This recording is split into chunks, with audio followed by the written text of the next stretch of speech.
तो दोस्तों प्रधानमंत्री मोदी ने दिवाली मनाई जैसलमेर में बीएसएफ के जवानों के साथ। उनके कुछ फोटोज जो थे वो सोशल मीडिया पर आग की तरह वायरल हुए पड़े थे। लेकिन ये हर साल की कहानी है, हर साल प्रधानमंत्री मोदी दिवाली मनाते हैं जवानों के साथ। लेकिन क्यों, मोदी का इससे क्या फायदा होता है, ये शायद आपको किसी ने बताया नहीं होगा। हम बताएंगे इस वीडियो में, बने रहिए हमारे साथ, देखते रहिए आज की ताजा खबर।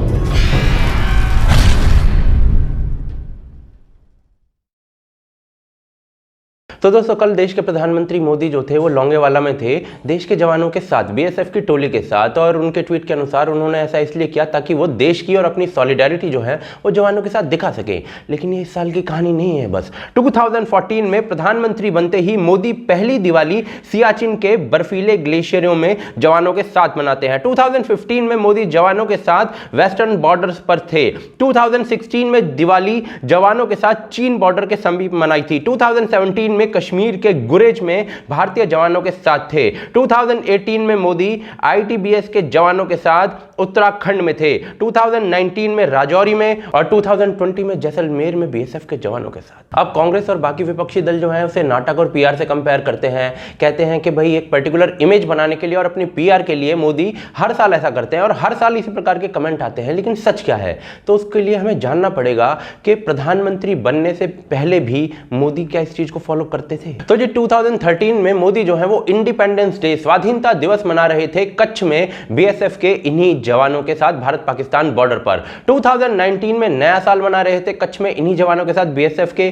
2009 में दिवाली मनाई थी सिक्किम के नाथुला में इंडो चाइना बॉर्डर पर भारत के जवानों के साथ। और 2008 की दिवाली मनाई थी कच्छ में बीएसएफ के जवानों के साथ भारत पाकिस्तान बॉर्डर पर। यानी कि पीएम बनने से पहले भी नरेंद्र मोदी जो थे वो अपने स्पेशल ओकेजन्स जो होते थे उनको जवानों के साथ बिताना पसंद करते थे। क्या ये पीआर है? तो जी मुझे लगता है कि प्राइम मिनिस्टर बनने से पहले ये शायद पीआर का हिस्सा नहीं था, लेकिन प्राइम मिनिस्टर बनने के बाद ये पीआर का हिस्सा हो सकता है। जी हां, मैं कह रहा हूं हो सकता है। आपको मीडिया कवर करती है, आप सोशल मीडिया पर बुरी तरीके से छाए रहते हो, आपका जो मैसेज होता है वो इस तरीके से दूर तक जाता है। क्या पीआर करना गलत है? तो जी पीआर के बिना ना आज दुनिया में कोई भी नेता सर्वाइव नहीं कर सकता है। नए नए हिंदू बने मुसलमानों के मसीहा अरविंद केजरीवाल जी जो हैं वो अपना लक्ष्मी पूजन जो है वो टीवी के ऊपर ऐड चलवाकर कवर करवा रहे हैं टैक्स पेयर के पैसे से, ताकि उनकी जो नई नई छवि है जो हिंदूवादी बनाने की कोशिश कर रहे हैं वो दिख सके। तो जो मोदी है उनको तो मीडिया अपने आप ही कवर कर रहा है, पीआर इज ओके। लेकिन बड़ा सवाल यह है कि मोदी को इससे क्या फायदा होता है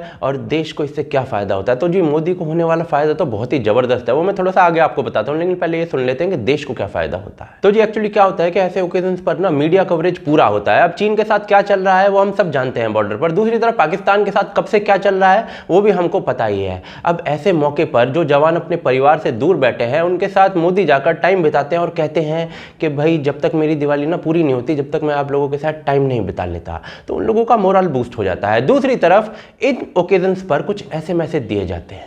साथियों, आज पूरा विश्व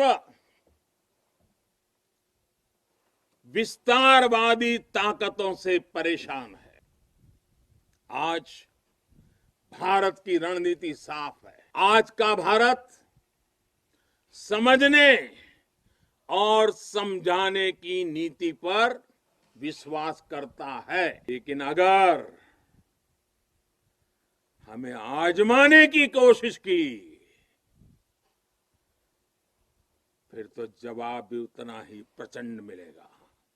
तो जी इस प्रकार के जो मैसेजेस होते हैं ना इसी प्रकार के ओकेजन्स में दिए जाते हैं और जियो पॉलिटिक्स में अपना एक इंपॉर्टेंस रखते हैं। क्योंकि जब आप आधिकारिक तौर पर बात करते हो, ऑफिशियली बात करते हो, तो आप बड़े डिप्लोमेटिक होकर आंसर्स देते हो।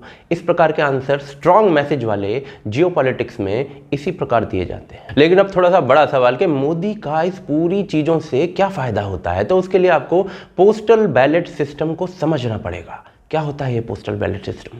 तो जी भारत में ना एक बड़ी जनसंख्या ऐसी है जो वोटिंग के दिन पोलिंग बूथ में जाकर अपना वोट नहीं डाल सकती, और इलेक्शन कमीशन ने इन लोगों के लिए इलेक्ट्रॉनिक बैलेट का इंतजाम किया हुआ है कि आप अपने जो वोट हैं वो इलेक्ट्रॉनिक बैलेट्स के जरिए भेज सकते हैं अगर आप वोट डालना चाहते हैं। अब इस पॉपुलेशन के अंदर आर्म्ड फोर्सेस के सारे जवान आ जाते हैं, पुलिस सर्विसेज के सारे जवान आ जाते हैं, उनकी पत्नी आ जाती हैं, भारत सरकार के वो कर्मचारी आ जाते हैं जो बाहर नौकरी कर रहे हैं, या फिर डिसेबल्ड व्यक्ति आ जाता है, या फिर 65 की उम्र से ज़्यादा का व्यक्ति आ जाता है जो इस प्रकार से वोटिंग कर सकता है। लेकिन इसका ज़्यादातर उपयोग जो है वो आर्म्ड फोर्सेस के जवान और पुलिस बल ही ज़्यादा कर रहा है आज तक के इतिहास में। तो अब जरा थोड़े से आंकड़े देखते हैं। 2014 में यानी 2014 के इलेक्शन में इस प्रकार के लोगों की वोटिंग सिर्फ 4% थी, टाइम्स ऑफ इंडिया के इस न्यूज आर्टिकल के अनुसार। 2019 में यह वोटिंग 60% हुई। 2014 में 13,27,000 वोट्स ऐसे थे जो इस प्रकार की वोटिंग के लिए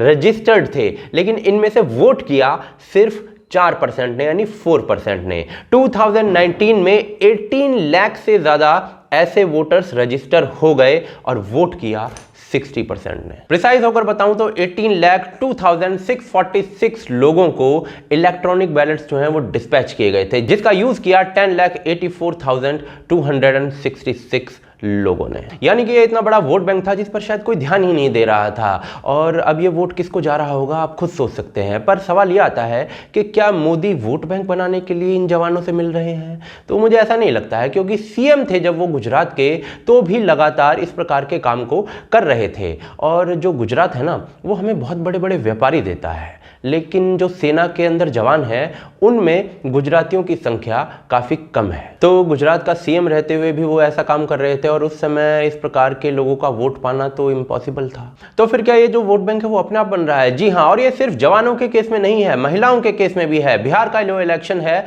वो हमें यही बताता है। कैसे? तो पहले जरा नरेंद्र मोदी की ये बात सुनिए। बीजेपी के पास साइलेंट वोटर्स का एक ऐसा वर्ग है जो उसे बार बार वोट दे रहा है, निरंतर वोट दे रहा है। ये साइलेंट वोटर्स हैं देश की माताएं, बहनें, महिलाएं, देश की नारी शक्ति। इस बात को यदि बिहार इलेक्शन से समझना चाहते हैं तो इन चीजों पर ध्यान दीजिए। बिहार में जो चुनाव थे वो 3 चरणों में हुए। पहला स्टेज जो था वो बीजेपी एनडीए को 22 सीट्स देता है, 22 सीट देता है, और महागठबंधन को 47 यानी 47। दूसरे स्टेज में बीजेपी ने कमबैक किया और 52 सीटें यानी 52 सीटें जीती, महागठबंधन ने 41 यानी 41। और तीसरे चरण में बीजेपी ने 51 सीटें जीती, महागठबंधन ने सिर्फ 22। कैसे हुआ ये? तो जरा वोटिंग परसेंटेज देखते हैं। तो जी सेकंड और third stage of the election जो था बिहार में, उसमें जो महिलाएं थी ना वो बहुत बड़े नंबर में वोट करने निकली, मर्दों से भी बहुत ज्यादा। जो पहला चरण था उसमें 57% जो मेल वोटर्स थे उन्होंने वोट किया, सिर्फ 54% फीमेल वोटर्स ने वोट किया, महागठबंधन जीत गया। दूसरे स्टेज में जो फीमेल वोटिंग थी वो 59% हुई और मेल वोटिंग हुई 54%, बीजेपी एनडीए जीत गया। और तीसरे स्टेज में 65% फीमेल वोटिंग हुई और 54% मेल वोटिंग हुई, बीजेपी एनडीए ने स्वीप कर डाला। तो इसका क्या मतलब निकाल सकते हैं? तो ये कुछ अनोखे प्रकार के वोट बैंक बन रहे हैं। बिहार के अंदर महिलाओं ने बीजेपी को वोट क्यों दिया? क्योंकि बीजेपी ने उन्हें गैस दी, बीजेपी ने उन्हें शौचालय दिया, पक्का घर दिया और बैंक अकाउंट दिए, मनरेगा का पूरा पैसा दिया, और इन सबसे बड़ी चीज पता है क्या दी? नल से जल। नल से जल वाली स्कीम अभी पूरी तो नहीं हुई है, लेकिन बड़े लेवल पर बिहार के अंदर एटलीस्ट इंप्लीमेंट की गई है। ये जो सारी चीजें हैं ना, ये सारी चीजें महिलाओं से जुड़ी हुई हैं और मानव का जो सर्वाइवल पॉइंट है उसका बेसिक्स है। बिहार में एक बहुत बड़ी पॉपुलेशन आज भी ऐसी है जो सर्वाइवल के मुद्दों पर ही वोट कर पा रही है, क्योंकि वो सर्वाइवल के मुद्दों से ही आज भी जुड़े हुए हैं। तो मोदी गवर्नमेंट ने इन सब के लिए डीप रूट में जाकर, ग्रास रूट में जाकर पेनिट्रेट करते हुए काम किया है।